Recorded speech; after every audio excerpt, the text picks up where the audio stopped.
ओं साईनाथाय नमः। बाबा मोर कोटि कोटि प्रणाम। बाबा भी पछरे अछंती आ दर्शन समस्ते करंतु। आज गोटे एमिति घटना आपण मानकु कहबी आपण मन आश्चर्य तो हे जिवे किंतु विश्वास करि परिबेन एमिति भी हेई पारे मोर निजस्व अनुभूति आ मु बहुत दिन हेलाणी अनुभूति सब बेले आसेना जीवन रे भौणी माने भाई माने सब बेले कहंती दीदी बहुत दिन हेलाणी अनुभूति आमे शुणिनु अनुभूति प्रभुंकर जितेबेले कृपा हब सेतेबेले अनुभूति हासी थाए। आउ ए गोटे सुंदर कथाटे कहूची जे खाली झियो माने जे माँ को भल पाते आउ ता ठारू अधिका पुओ केमिति माँ को भल पाए आउ निज माँ को जेतिकी सम्मान अधिकार दिए सी अन्यर माँ को पर न भावी आपणई केमिति अधिकार दिए आ सम्मान दिए भल पाइबा दिए आउ तार आखिर लुह निज हाथ में पोछि दिए। आज केमिति से ता निज हाथ में पोछि देइछि से को माँ नुहे मु होछि से माँ। आज गोटे अनुभूति मोर सखाळु घटिला कारण मु मोर अनुभूति जेतेबेले निजस्व घटी थाए मोर अंतरर कोह उठिबा सहित मु प्रभुंक पाखरे मोर सबु समर्पित करि थाए कारण से तो अंतर्जामी आउ मन कथा जेतेबेले अंतरर क्रोध फुटी थाए कोह उठी थाए आमे जो मानकु आपणार भाबी सर्वस्व बोली भाबी थाउ से पानरु चून खसिले धोखा केमिति दियंती आउ से धोखा को प्रभु सही पारंते ने आउ से आखिर लुह को प्रभु निजे निज आंजुलारे आंजुलाई नेखा ढोकिबा को भी पछांते ने आउ तांकर आखिर सी जो कमनीय कांति देखिदेला परे सब किछि गोटे भक्त तार जले दुख मन पड़े से सब किछि से प्रभु को पाखरे समर्पित करे आ क्रोध एमिति उठे एमिति फुटे क्रोध प्रभु ही केवल से कथा जानी पारंती। सेमती आज गोटे सखाळु गोटे घटना घटिला आमर एठी प्रबल वर्षा होउची सब बेले एनिके जानी थेबे एबे सीजन चेंज होउची ठंडा भी लागी रहिची ता धरे भी मो देह बहुत असुस्थ अछि कारण मो दुख मोर जहा किछि घटे मो प्रभुंक सहित शेयर करिबा सहित मो सांग बा आपण मानक सहित मो शेयर करि थाए जहा जीवन रे मोर घटे मुई कथाटा मोर वीडियो माध्यम रे कहि थाए आ प्रभुंकर परमिशन आनी थाए ए जिनस कहबा पई काहाकू होत कष्ट देई पारे काहाकू दुख देई पारे कि मते आउरी दुख दबा को भी आगे आसीबे सेति पई मो प्रभु को समर्पित हैला परे मु मोर अनुभूति कहि थाए आउ कहली जे निज माँ को जेतिकी सम्मान से देइछि मु गोटे सेमती माँ। आज मु मोर गणपति को कथा कहबी गणेश कथा जेहेतु वर्षा होउची फूल तोलिबा को गली तिनटिकी जेतेबेले मु फूल तोलिबा को बाबू को कहे से मते केमिति गोटे टाइप रे अनेइबे तांको इच्छा जेतेबेले हबो से फूल तोलंती सेतेबेले बहुत अशांति रे फूल तोलंती आउ इच्छा नुहे तांकर कोनोसी काम करिबा को कि आमे जदी नारी माने कि स्त्री माने कोनोसी स्वामी की अधिकार देखै करी गोटे काम बराद करि थाउ से ताको केमिति भावना सहित आम सहित खेल खेलती आमको एत शीघ्र सी ग्रहण करि पारंतनी ये मो स्त्री कि मु मते श्रद्धारे गोटे काम बराद करूची मु से कामटा करिदेले ताको भल लागिबो तेणु करी आमे गृहिणी माने बा स्त्री माने समस्तंकर अली अर्दली आमे पूर्ण करि थाउ समस्तंकर कहंतिनी बोलकरा कंढई भलिया नाची थाउ किंतु आमको सी सब बेले सी कंढई भलिया ही भाबी थांते तेणुकरी मो जीवन में मो सत कहवा को भल पाए क्या कष्ट जदि दौथिबो मो आपणार मानू मो क्षमा मागुची आ प्रभु पाखे भी क्षमा मागुची कारण जीवन में सत कहवा को मो गुरु शिखई मो माँ शिखई मो महाप्रभु शिखई तेणुकरी क्या कष्ट लगे मु बा कौन करि मु सब बेले कही थाए मु दुखे थाए किंतु लोक भाविबा को कौन मु मना करी जे ସେ ଭାବନ୍ତି ଯେ ସବୁବେଳେ ସୁଖରେ ଥାଏ, କିନ୍ତୁ ତାଙ୍କ ଭାବନାକୁ ତ ମୁଁ ମନା କରିପାରିବିନି ନା। ସେ ଯାହା ହେଉ ଫୁଲ ତୋଳିକି ଆଣିଲି। ଆମର ରାଉଣ୍ଡ ଫ୍ଲୋରରେ ଅଛନ୍ତି ଗଣପତି ଅଛନ୍ତି, ଆଉ ଗୋଟେ 5 ଫୁଟିଆ ସାଇଙ୍କର ଫଟୋ ଅଛି, 5 ଫୁଟ ଲମ୍ବ। ସେଠି ବାବା ପୂଜା ହୁଅନ୍ତି, ଗଣେଶ ପୂଜା ହୁଅନ୍ତି। ଯେହେତୁ ଗୋଟେ ସାଇଡରେ ବାବାଙ୍କର ମୋଟି କଣ୍ଟାରେ ଟଙ୍ଗା ହେଇଛି, ଆଉ ଗଣେଶଙ୍କର ଗୋଟେ ଆସ୍ଥାନ ହେଇକରି ବହୁତ ଉଚ୍ଚା ପିଢ଼ ହେଇଛି, ବଡ଼ ଗଣେଶଟାଏ ପଥରର, ସେଠି ପୂଜା ହୁଅନ୍ତି। ସେଠୁ ମୁଁ ପ୍ରଥମେ ଉଠିଲେ ଆଗ ମୁଣ୍ଡ ଫୁଣ୍ଡ କିଛି ନ କୁଣ୍ଡେଇ ଝାଡ଼ୁ ଫାଡ଼ୁ କରିକିରି ମୁଁ ପଳେଇ ଯାଏ। ତାଙ୍କୁ କହେ ଯଦି ସେ ଫୁଲ ତୋଳି ଦିଅନ୍ତି ଶ୍ରଦ୍ଧାରେ ତ ଭଲ କଥା, ଯଦି ସେ ଦେଖିଲି ଡେରି ଡେରି କରୁଛନ୍ତି ତାହେଲେ ଫୁଲ ଭଅଁର ଖାଇଲା ପରେ ପ୍ରଭୁଙ୍କୁ ଲାଗି ହୁଏନି। କାରଣ ମହାପ୍ରଭୁଙ୍କର କଥା ତ ଆପଣ ସମସ୍ତେ ଜାଣିଛନ୍ତି, ଆଉ ସେ ବହୁତ ସଉକିଆ ଠାକୁର, ଆଉ ବେଲବସରିଆ ଠାକୁର, ଅୟସ କରନ୍ତି, ବହୁତ ଖାଆନ୍ତି, ବଡ଼ ପେଟୁଆ ବୋଲି ସମସ୍ତେ ଜାଣନ୍ତି, କିନ୍ତୁ ତାଙ୍କର ପାନରୁ ଚୂନ ଖସିଲେ ସେ ରାଗିଯାଆନ୍ତି। ତେଣୁକରି ଭଅଁର ଖାଇସାରିଲା ପରେ ଫୁଲଟା ତୋଳା ହୋଇନି ବୋଲି ମୁଁ ସବୁବେଳେ ସକାଳୁ କହିଥାଏ, ତମେ ଯେତେବେଳେ ଉଠୁଛ ଯାଉନା ଫୁଲଟିଏ ନେଇ ଆସିବ। ସେ ତାଙ୍କ ନିତ୍ୟକର୍ମ ସାରି ବହୁତ ଡେରି କରନ୍ତି। ତେଣୁକରି ମୁଁ ଆଉ ଯେତେବେଳେ ମୋତେ ବିରକ୍ତ ଲାଗେ ମୁଁ ଯାଇ ଫୁଲଟିଏ ତୋଳିଦିଏ। ବର୍ଷାକୁ ଆଉ ଭ୍ରୁକ୍ଷେପ ନ କରି ମୁଁ ଫୁଲଟିଏ ତୋଳିଦେଲି। ଆଉ ପ୍ରଥମ କିଛି ମୁଣ୍ଡ ସିନ୍ଦୁର କିଛି ଲଗେଇନି। ବାବାଙ୍କ ପାଖରୁ ବାବାଙ୍କ ମଥାରେ ଯେଉଁ ସିନ୍ଦୁର ମୁଁ ଦେଇଥାଏ କାଲିର, ସେଇ ମଥାରେ ସିନ୍ଦୁରଟାକୁ ମୁଁ ଗ୍ରହଣ କରିଥାଏ। ବାବାଙ୍କର କହିଦେଇଥାଏ, ବାବା ଆପଣ ମୋତେ ମୋ ଶଙ୍ଖା ସିନ୍ଦୁର ଆପଣଙ୍କୁ ଲାଗିଲା। ତେଣୁକରି ଏମିତି କହିକିରି ମୁଁ ମୋର ସେଇଠି କ'ଣ କଲି, ସିନ୍ଦୁର ଟିକେ ମାରି ଦେଇକିରି ସେଇଠି ପୂଜା କଲି। ତାପରେ ଦେଖିଲା ବେଳକୁ ସେ ତାଙ୍କର ବାବୁ ତାଙ୍କର ଗାଧେଇ ଆସିକିରି ଠାକୁର ଘରକୁ ଗଲେଣି। ମୁଁ ଦେଖିଲି ସେ ଗଲେଣି। ଯେହେତୁ ଫାର୍ଷ୍ଟ ଫ୍ଲୋରରେ ଆମେ ରହୁଛୁ, ରାଉଣ୍ଡ ଫ୍ଲୋରରେ ବୃନ୍ଦାବତୀ ମହାରାଣୀ ଅଛନ୍ତି, ବୃନ୍ଦାରାଣୀ, ଆଉ ସାଇ ଅଛନ୍ତି ମାନେ ଡାଇନିଂରେ। ତେଣୁକରି ସେଠି ମୁଁ କହିଲି ଏଠି ପୂଜା ସାରି ଦେଇକି ଏକାଥରେ ତଳକୁ ଯିବି, କାରଣ ଉପର ତଳ ସିଡ଼ି ସବୁବେଳେ ମୋତେ ନିହାତି 20-25 ଥର ଯିବା ଆସିବା କରିବାକୁ ପଡ଼ୁଛି।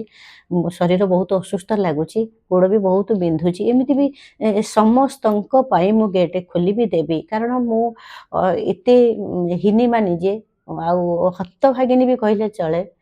ସମସ୍ତଙ୍କର ବୋଲ କରାହେଇଛି, କିନ୍ତୁ ମୋ ବୋଲ କେହି କରନ୍ତିନି। ସମସ୍ତଙ୍କର କଥା ତ ମୁଁ ବୁଝିବି, ଆଉ ଏମିତି ସେମାନେ ଯେତେବେଳେ ଉପର ଘରେ ରହିଲେ, ଚୋରଗଳ ଆଜିକାଲି ଯେଉଁ ହେଉଛନ୍ତି ପ୍ରବଳ ମାତୁଛନ୍ତି ଚୋରଗଳ। ଏମିତି ବି ମାନେ ଯନ୍ତ୍ରପଟା ଧରି ସେ ଆସୁଛନ୍ତି, ଗୁଳି ବନ୍ଧୁକ ଧରିକି ବି ଆସୁଛନ୍ତି, ବହୁତ କ୍ରାଇମ୍ ବି ଏଠି କରୁଛନ୍ତି। ଆଉ ଆପଣମାନେ ଯଦି ଜାଣିନାହାନ୍ତି, ମୁଁ ପାରାଦୀପ କଥା କହୁଛି, ପାରାଦୀପରେ ଏସବୁ ଜିନିଷ ଚାଲିଛି। କଲୋନୀ ଭିତରେ ବି ପଶି କାଣ୍ଡ କରୁଛନ୍ତି, ଏବେ ରିସେଣ୍ଟଲି ହେଇଛି କାଣ୍ଡ। ତେଣୁକରି ମୁଁ ସେଠୁ କ'ଣ କଲି, ମୁଁ କହିଲି ଠିକ୍ ଅଛି, ମୁଁ ଏଇଠି ଏକାଥରେ ପୂଜା କରିଦେଇକିରି ପଳେଇବି। ଯେତେବେଳେ ଦେଖିଲି ଉପର ଘରେ ପୂଜା ଘରେ ବାବୁ ଖଡ଼ ସବୁ କଲେଣି, ଭାବିଲି ସେ ତାଙ୍କର ପୂଜା କରୁଛନ୍ତି, ଠିକ୍ ଅଛି। ଏମିତି କାଲି ବି କହିଥିଲି, ମୁଁ କହିଲି କେତେବେଳେ ଆଉ ତମେ ତ ଉଠିଲ ତମ କାମ ସାରିକି ତମେ ତମର ପ୍ରଭୁଙ୍କ ପାଖରେ ଯାଉଛ, ଏମିତି ବି ମଙ୍ଗଳ ଆଳତୀ ମୁଁ କରିପାରୁନି କି ସାଇଙ୍କର କାକଡ଼ ଆଳତୀ ମୁଁ କରିପାରୁନି। ଯେହେତୁ ତମେ ଉଠୁଛ ପ୍ରଭୁଙ୍କୁ ପୋଛି ଦେଉଛ, ଗାଧେଇ ଦେଉଛ। ମୁଁ କହିଲି ଦେଖ, ଜଗନ୍ନାଥ ମହାପ୍ରଭୁ ସିଏ ସକାଳୁ ଉଠିଲେ ଆଗ ଖାଆନ୍ତି, ସେ ଗାଧାନ୍ତିନି, ଆଗେ ଗାଧେଇବାକୁ ଭଲ ପାଆନ୍ତିନି। କାହିଁକି ନା ସେ ଆଗ ଖାଆନ୍ତି ବୋଲି ଏଇ ବିଶ୍ୱ କାହାକୁ ବି ନ ପଚାରିବ, ମାନେ କେହି ନ ଜାଣିବ, ଗୋଟେ ଛୋଟ କୁଚୁରି ଛୁଆକୁ ପଚାରିଲେ ସେ କହିବ ଜଗନ୍ନାଥ ପ୍ରଥମେ ଖାଆନ୍ତି ବୋଲି। ଆଉ ଏମିତି ବି ସାଇ ବି ତାଙ୍କର କାକଡ଼ ଆଳତୀ ପ୍ରଥମ ହଏ, ସେ ଅଗାଧୁଆ କାକଡ଼ ଆଳତୀଟା ହଏ। ତମେ ଯେତେବେଳେ ସବୁବେଳେ ଘର ବସି ଯାଉଛ, ଠାକୁର ଘରେ ଯାଇ ପଶି ଯାଉଛ, ଯେହେତୁ ତମେ ପୁରୁଷ ପୁଅ ତମର ଜାଣିନା କିଛି ଏତେ, ମୁଁ ମୋ ତରିକାରେ ପୂଜା କରେ। ଆମର ସ୍ତ୍ରୀ ଲୋକମାନେ ଆମେ ଗାଧେଇକି ସିନ୍ଦୁର ଟିକେ ଲଗେଇବୁ, କି ମୁଣ୍ଡ ଟିକେ କୁଣ୍ଡେଇବୁ, କି ଶାଢ଼ୀ ସାବଲା ପିନ୍ଧୁ, ଆମର ତ ନିତ୍ୟକର୍ମ ଅଛି। ତା ଦେହରେ ଘର ଝାଡ଼ୁ କରି ଚା ଜଳଖିଆ ଦେଇ ଏସବୁ କଲା ପରେ ତ ଆମେ ପୂଜା କରିବୁ ଯିବା। ତଥାପି ମୁଁ 5ଟା ବେଳେ ଉଠିଥାଏ, ମୋର କାମ ଘଣ୍ଟାଏ ଭିତରେ ମୁଁ ସବୁ ସାରି ଦେଇଥାଏ। ଏମିତି ବି 7:30ଟା ଭିତରେ ମୋର ପୂଜା ବି ସରିଯାଇଥାଏ। ଯେହେତୁ ମୁଁ ଆଳତୀ କରିଥାଏ, ମହାପ୍ରଭୁଙ୍କର ଆଳତୀ ଆଉ ସାଇଙ୍କର ଆଳତୀ ମିଶାଇଲେ ଘଣ୍ଟାଟିଏ ଲାଗେ। ତାପରେ ମୁଁ ପୋଛି ସିନ୍ଦୁର ଚନ୍ଦନ ଫୁଲ ଏସବୁ ଦେଲାବେଳେ ମୋର 2 ଘଣ୍ଟା ଲାଗିଥାଏ। ତେଣୁକରି ସିଏ ତାଙ୍କର ଗଲେ ଆଳତୀ ଫାଳତୀ କିଛି କରିବେନି, ଏମିତି କରିଦେବେ, ଏମିତି ଭାବନା ଭିତରେ ମୁଁ କହିଲି ସେ ତ ଗଲେଣି, ସବୁଦିନ ତ ଏମିତି କରୁଛନ୍ତି, ଠିକ୍ ଅଛି, ମୁଁ ଆଜି ଏଇଠି ଗଣେଶଙ୍କ ପାଖରେ କାକଡ଼ ଆଳତୀଟା କରିଦେବି।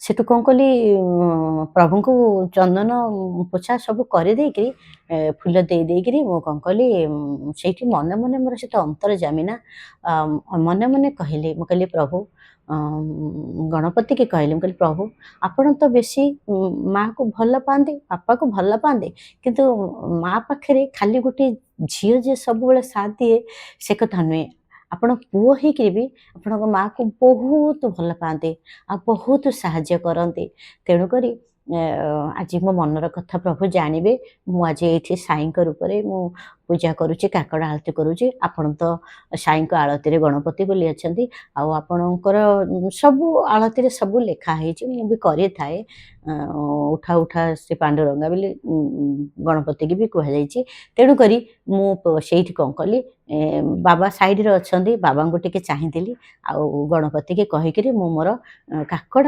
ଆରତିଟା ଷ୍ଟାର୍ଟ କଲି କାକଡ଼ ଆରତି ମୋର ଅଧା ଚାଲିଛି ତାରି ଭିତରେ ମୋର ମନେ ପଡ଼ିଗଲା କ'ଣ ଆଖିରେ ଆଖି ଲୁହ ଚାଲି ଆସିଲା ଯେ ଯେତେବେଳେ କେମିତି ଶିରଚ୍ଛେଦ ହେଲା କେମିତି ମାଆଙ୍କ ପାଖରେ ସିଏ ହେଲେ ସେଇ ସବୁ ଷ୍ଟୋରି ଗଣପତିଙ୍କର ମୋର ଟିକେ ଆଖିରୁ ଲୁହ ଝରି ପଡ଼ିଲା ମୁଁ କହିଲି ଏତେ କଷ୍ଟ ପାଇଲା ପରେ ମାଆ ପାଇଁ ଲାଷ୍ଟକୁ ମାନେ ଏମିତି ବି କଷ୍ଟ ପ୍ରଭୁ ଆପଣ ସହିଛନ୍ତି ଆଉ ମୋ ପାଖରେ ମୋର ତ ଝିଅ ନାହିଁ ପୁଅ ଦୁଇଟା ଆଉ ଆପଣ ପୁଅ ହେଇଛନ୍ତି ଝିଅ ବି ହେଇଛନ୍ତି ଆଉ ମୁଁ ସେଇ ଦୁଃଖିନୀ ମାଆଟିଏ ହତଭାଗିନୀ ମାଆଟିଏ ଏମିତି ଭାବିକିରି ମୁଁ ମୋର କାକଡ଼ ଆଳତି ଆରମ୍ଭ କଲି ଅଧା ହେଇଛି ମନେ ମନେ ଏଇସବୁ କଥା ମୁଁ କହି ଚାଲିଥାଏ ମୋର ଆରତି ମାନେ ଛୋଟ ଦୀପଟିଏ ପିତ୍ତଳ ଦୀପଟିଏ ଆଉ ଉପରେ ତ ମୋର ବଡ଼ ଆଳତି ଅଛି ସେଠି ସେଇ ଦୀପଟିଏ ହାତ ତ ତାତିଯିବ ଯାହାହେଲେ ପିତ୍ତଳ ଥାଳିରେ ମୁଁ କରିଥାଏ ଯେହେତୁ ଛୋଟ ଦୀପଟିଏ ଆଉ ପିତ୍ତଳ ଦୀପଟିଏ ମୁଁ ତାକୁ ଏମିତି ଅଳ୍ପ କିଛି ଧରିକିରି ଖାଲି ବାବାଙ୍କର ଆରତି କଲା ଭିତରେ ମୁଁ କହିଲି ବାବା ମୋତେ ରକ୍ଷା କରିବେ କାରଣ ଦୀପଟା ତାତିଗଲେ ମୁଁ ଧରିପାରିବି ଯେହେତୁ ମୁଁ ଆରମ୍ଭ କରିଦେଇଛି କାକଡ଼ ଆରତି ନ ସରିଲା ପର୍ଯ୍ୟନ୍ତ ଦୀପ ଆଉ ତଳେ ଥୋଇପାରିବିନି ଯେହେତୁ ମୁଁ ଉପରକୁ ଘରକୁ ଆସିନି ସେଇଠି ମୁଁ କରିଦେଇଛି ଯେହେତୁ ସେଠି କିଛି ପିତ୍ତଳ ଥାଳି ମୁଁ ରଖିନି କେବଳ ଷ୍ଟାଣ୍ଡ ଛୋଟ ଦୀପଟିଏ ସେଇଥିରେ ମୁଁ ଧରିକିରି ଆରତି କରିଦେଇଛି ଯାହା ହଉ ପ୍ରଭୁ ମୋତେ ଆଶୀର୍ବାଦ କଲେ ମୋ ହାତ ତାତିଲାନି ମୋର ଆରତି ସରିଲା କିନ୍ତୁ ପ୍ରଭୁ ମୋତେ କୃପା କଲେ ଆଉ ତାରି ଭିତରେ ଯେତେବେଳେ ମୁଁ ଏଇ କଥା ଭାବିକି କହିଛି ପ୍ରଭୁ ଆପଣ ଆଜି ସାଇଙ୍କ ରୂପରେ ଆରତି ଗ୍ରହଣ କରନ୍ତୁ ମୁଁ ଜାଣିଛି ଆପଣ ନିଜେ ସାଇନାଥ ବୋଲି ଏତିକି କହିଛି ନା ବାବାଙ୍କର ମାନେ ତାଙ୍କର ଯେଉଁ ଶୁଣ୍ଢ କତିରେ ମୁଁ ଗୋଟିଏ ଉପରେ ଦୁବ ଦେଇଥିଲି ତାଙ୍କ ଶୁଣ୍ଢ କତିରେ ଦୁବ ଦେଇଥିଲି ଆଉ ଗୋଟିଏ ମନ୍ଦାର ଫୁଲ ଦେଇଥିଲି ହଠାତ୍ ସେ ମନ୍ଦାର ଫୁଲଟା ମୁଁ ଆରତି କରୁଛି ମୋ ଦୀପ ଉପରେ ଖସି ପଡ଼ିଲା ମାନେ ଏତେ କଥା କହିଲା ପରେ ବି ସେତେବେଳେ ତାଙ୍କ ପ୍ରଭୁ ସେ ଫୁଲଟାକୁ ରଖିଥିଲେ ଯେତେବେଳେ ମୁଁ ମୋ ଅନ୍ତର କଥା କହିକି ଯେତେବେଳେ ମୋ ଆଖିରେ ଲୁହ ଚକେଇ ଆସିଲା ପ୍ରଭୁ ସେ ମନ୍ଦାର ଫୁଲଟାକୁ ମାନେ ମୋ ଦୀପ ଦେହରେ ପକେଇଦେଲେ ଆଉ ମୁଁ ତାକୁ ମୁଣ୍ଡରେ ମାରିକି ମୁଁ ମୋର ଯେତେବେଳେ ଫୁଲ ଖସିଥାଏ ମୁଁ ଏଇ ଫୁଲ ଟିକେ କାନିରେ ବାନ୍ଧିଥାଏ ଗୋଟେ ଦିନମାନ ମୁଁ ରଖିବି କାରଣ ଏଇ ହେଉଛି ମୋର ଶୁଭ ବା ପଜିଟିଭ ମୋ ପ୍ରଭୁଙ୍କର ଆଶୀର୍ବାଦ ଏଇଥିରେ ଅଛି ତେଣୁକରି ଯେତେବେଳେ ସବୁ ଭକ୍ତମାନେ ଯେତେବେଳେ ପୂଜା କରନ୍ତି କିଛି ନା କିଛି ଫୁଲ ଖସି ପଡ଼େ ତାଙ୍କ ଅନ୍ତର ହସି ଉଠିଥାଏ ଫୁଟି ଉଠିଥାଏ ଯେମିତି ପ୍ରଭୁ ମୋତେ ସର୍ବସ୍ୱ ଆଞ୍ଜୁଳାଇ ଆଶୀର୍ବାଦ ଅଜାଡ଼ି ଦେଲେ କି ଆଉ ଆମେ କେମିତି ପ୍ରଭୁଙ୍କୁ ଜାଣିବା କେମିତି ଜାଣିବା କହନ୍ତିନି ଜୟା ମନେ ଯେସା ଭାବ ତୟା ତେସା ଅନୁଭବ ପ୍ରଭୁଙ୍କୁ ଆମେ ଯେଉଁଭଳି ଭାବନାରେ ପ୍ରଭୁଙ୍କୁ ଡାକିବା ନା ସେଇଭଳି ପ୍ରଭୁ ଆମକୁ ମାନେ କୃପା କରନ୍ତି ଦର୍ଶନ ତ ଏତେ ଶୀଘ୍ର ମିଳେ ନା କିନ୍ତୁ କୃପା କରନ୍ତି କାହିଁକି ନା ସେ ତ କୃପାମୟ ହରେ ଅନ୍ତର୍ଯାମୀ ସେ ଆମେ ତ ଏତେ ବଡ଼ ଭକ୍ତ ନୁହଁ ଯେ ପ୍ରଭୁ ଆମ ପାଖକୁ ସାଙ୍ଗେ ସାଙ୍ଗେ ଆସିକିରି ଶଙ୍ଖଚକ୍ର ଗଦା ପଦ୍ମ ଦେଖି ଛିଡ଼ା ହେଇଯିବେ କି ଗଣପତି ଛିଡ଼ା ହେଇଯିବେ କି ସାଇ ଛିଡ଼ା ହେଇଯିବେ ନା ଏଇଭଳି ଠିକ୍ ସମୟରେ ଯେତେବେଳେ ଗୋଟେ କିଛି ଭାବନା ଭାବୁଥିବେ ଅନୁଭବ କରୁଥିବେ ଦୁଃଖ କିଛି ମନେ ପକାଇ ପ୍ରଭୁଙ୍କ ଆଖିରେ ଦୁଇ ଟୋପା ଲୁହ ନିଗାଡ଼ି ଦେଉଥିବେ ଆଉ ସେତେବେଳେ ସମୟରେ ଯଦି ଫୁଲଟିଏ ଖସି ପଡ଼େ ନା ସେତେବେଳକୁ ଆପଣ ନିଜେ କନଫର୍ମ ହେଇଯିବେ ଯେ ଆଜି ମୋ ପ୍ରଭୁ ମୋ ଡାକୁ ଶୁଣିଲେ ଆଉ ମୋର କାହାକୁ ଡରିବାର ନାହିଁ କାରଣ ମୁଁ ସବୁବେଳେ କହିଥାଏ ଯେ ଅରିକିତକୁ ଦୈବ ସାହିଥାନ୍ତି ତେଣୁକୁ ଆମକୁ ସମସ୍ତେ ରବର କଣ୍ଢେଇ ଭଳି ଭାବି ନଚେଇଥାନ୍ତି କିନ୍ତୁ ସେ ଭୁଲି ଯାଆନ୍ତି ଯେ ସେଇ ରବର କଣ୍ଢେଇ ସବୁବେଳେ ପଇସା ରୋଜଗାର କରିଥାଏ ଆଉ ଆମେ କଣ୍ଢେଇ ହେଇକିରି ତାଙ୍କୁ ବିନା ଦରମାରେ ତାଙ୍କୁ ବହୁତ ଯୋଗାଇ ଚାଲିଛୁ ବହୁତ ଶ୍ରମ ଦେଇ ଚାଲିଛୁ ବହୁତ ତାଙ୍କୁ ସାହାଯ୍ୟ କରିଚାଲିଛୁ।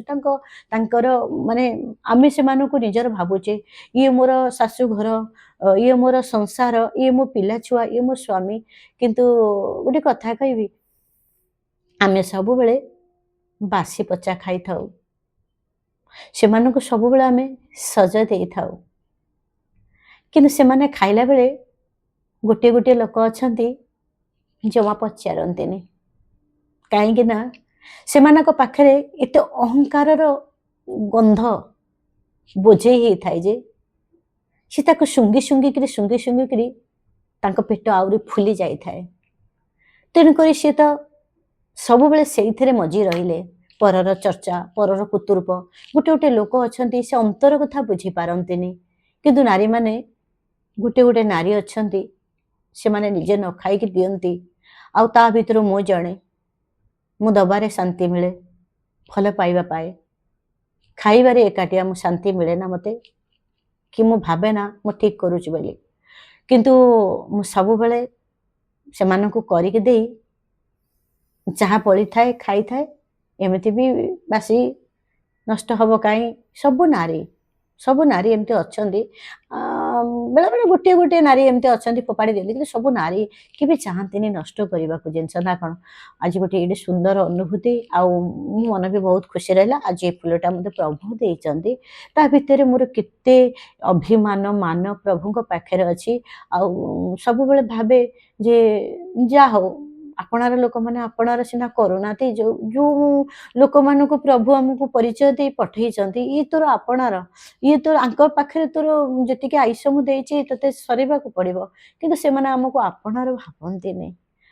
ସେମାନେ ଆମକୁ ଚପଲଠୁ ଅଧିକା ବ୍ୟବହାର କରନ୍ତି।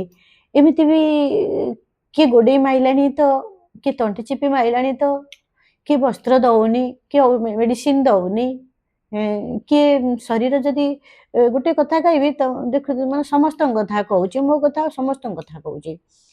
ଯଦି ତମର ଦେହ ବହୁତ ଅସୁସ୍ଥ ଅଛି, ତମେ ବ୍ୟସ୍ତ ହେଇକିରି ସେ କାମ କରୁଛ, ଅନ୍ୟମାନଙ୍କୁ କେବେ ଫରକ ପଡ଼େନି ଯେ ତା ଦେହରେ ଏତେ ଅସୁସ୍ଥ ଥାଇକି ସେ ଆମକୁ ଏତେ କାମ କରି ଯୋଗାଉଛି ବୋଲି। ଯେ ପର୍ଯ୍ୟନ୍ତ ତମେ ନ ଛିଙ୍କିଛ, ସିଗାଡ଼ୁ ଘାଡ଼ୁ ଘାଡ଼ୁ ନ ହେଇଛି, ତମର ଅଧିକା ବ୍ୟସ୍ତ ତାଙ୍କ ଆଗରେ ତମେ ରୋଲ ନ କରିପାରିଛ, ସେମାନେ କେବେ ଅନୁଭବ କରିପାରିବେନି ତମେ ସେମିତି କାମ କରି ଚାଲିଥିବ। ଆଉ କ'ଣ କହିବି, ସଂସାରରେ ପ୍ରଭୁ ଜନ୍ମ ଦେଇଛନ୍ତି, ହଁ ଆମେ ମାନୁଛେ ନାରୀ ଜନ୍ମ ଦେଇଛନ୍ତି, କିନ୍ତୁ ନାରୀମାନଙ୍କର କ'ଣ ସ୍ୱାଧୀନତା ନାହିଁ? ତାଙ୍କୁ କିଏ ଟିକେ ଭଲ ପାଉ, ନିଜର କରୁ, ସିଏ ସମସ୍ତଙ୍କର ଦାୟିତ୍ୱ ନେଇ ବୋଝ ମୁଣ୍ଡେଇ ଚାଲିବ। କେତେବେଳେ କ'ଣ ସେ ଚାହିଁନି ଯେ ବୋଝଟା ଟିକେ କିଏ ଧରି ପକାନ୍ତାନି, ମୋ ମୁଣ୍ଡରେ ହାଲକା ହେଇଯାଆନ୍ତା? ଯଦି ଅନୁଭୂତି ଭଲ ଲାଗେ ନିଶ୍ଚିତ କହିବେ, ଆଉ କିଛି ଲେଖିବେ। କେତେ ଦିନ ହେଲାଣି ମୁଁ କିଛି ଅନୁଭୂତି କହିନି, ଆଉ ଆପରେ ଏମିତି ସୁନ୍ଦର ସୁନ୍ଦର ଅନୁଭୂତି ଅଛି, ନିଶ୍ଚିତ କହିବି। ମହାପ୍ରଭୁ ଜଗନ୍ନାଥଙ୍କ ବିଷୟରେ ଗୋଟେ ଅନୁଭୂତି, ସୁନ୍ଦର ଅନୁଭୂତି କହିବି। ରଖୁଛି। ଜୟ ଶ୍ରୀ ଜଗନ୍ନାଥ, ଜୟ ଶ୍ରୀ ଗୁରୁଦେବ, ଜୟ ଶ୍ରୀ ସାଇରାମ।